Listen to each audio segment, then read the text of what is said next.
With the new comic that's coming out in October, many are beginning to discuss Godzilla versus the Justice League.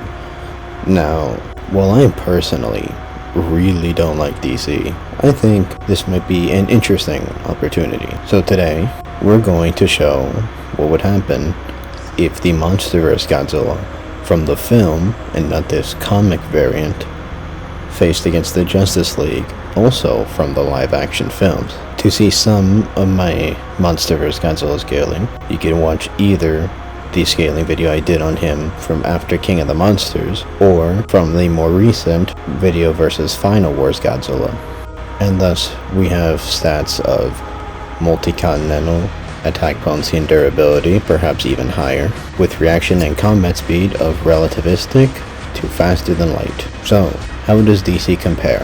Well, you have numerous feats, such as the world engine's crashes and destruction, being in the mountain to large mountain ranges. Superman obviously caused these, so he scales to them.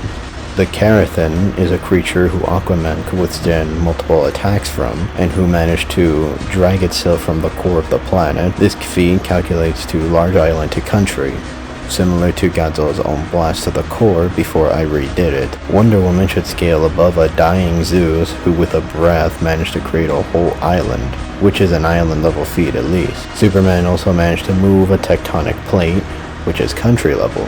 The world engine was going to terraform the Earth over some period of time, making it at least multi-continental depending on how long it took. However, Superman also may scale to a mother box, considering General Zod's body was amplified by one to become Doomsday. When the mother boxes combine, they can wipe an entire planet's surface out.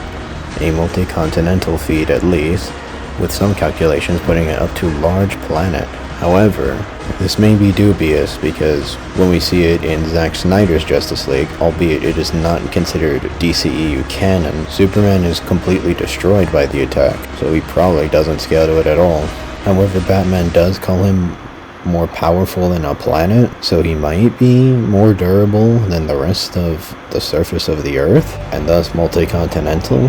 The Rock, in an interview, called him the most powerful force in the universe, but that's clearly just hype because he was talking about Black Adam versus Superman, so I don't know if I would take that.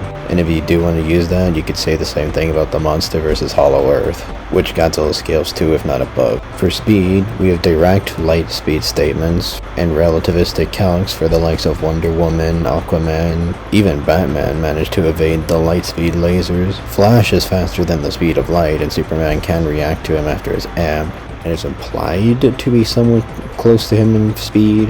That is, until the Flash movie showed that the Kryptonians are not at all comparable to the speedsters, who have immeasurable speed, at least conditionally. Some have likened the world engine's destruction to a black hole, but this black hole did not destroy the Earth, so it would not be planetary or more, though he did manage to escape its pull, which would be at least a light speed feat.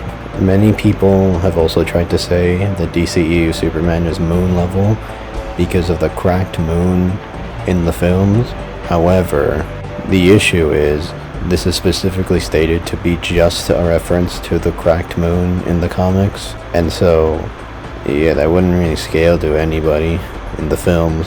Darkseid has implications of being a world destroyer, although the context basically does not exist. Based on consistent statistics, it really is unlikely for the Justice League to ever be able to harm Godzilla at all.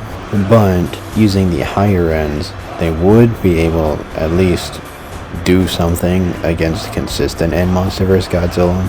But when you bring in the subatomic stuff that gets the calcs to at least small planet, and the scaling above that, that would get planet or large planet, it kind of becomes difficult. The heroes could zip around Godzilla all they want. Flash could try maybe using immeasurable speed to go back in time and try to do something about the Monster King, but A, he's so old, he took up like a very long time, and B, he still really can't do too much to the King of Monsters. So based on that, kinda seems like Godzilla slams. If you do disagree though, I would like to hear thoughts in the comments below, or further scaling on the topic. Next will probably be One Punch Man versus Monster Hunter. See you guys in that next video.